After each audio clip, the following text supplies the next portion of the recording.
Director হিসেবে কে better, পরমদা না অনির্বাণদা? তুলনাই হয় না। বর্ণিল has just started off.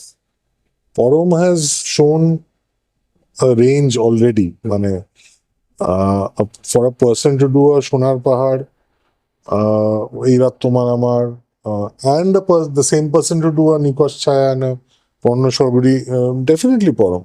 পরমদার প্রিয় কাজ তোমার?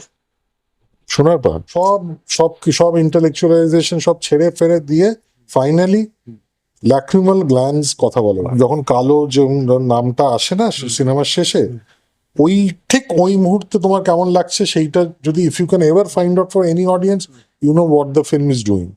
বেরিয়ে আসার পর না আমার যেটা মনে হচ্ছে ওই স্টেজটা চলে যাওয়ার আগে তোমায় জিজ্ঞেস করতে হবে। ওই আলোটা জ্বলে গেল বেরোলে তখন সাডেনলি মনে হলো যে না তোমাকে তো গিয়ে এখন ফেসবুকে একটা গুরুগম্ভীর জিনিস লিখতে হবে, তোমাকে ট্রোল করতে হবে, তোমার ওইটা প্রমাণ করতে হবে তুমি কত বড় আতেল, হ্যাঁ তোমাকে নাম লেখাতে হবে, তোমার এইসব এই সাইকোলজিগুলো ঢোকার আগে ঠিক সিনেমাটা শেষ হওয়ার মুহূর্তে তুমি কি ফিল করছো ওইটাই। এবং সোনার পাহাড়ে স্টেজ উইথ ইনক্রেডিবল।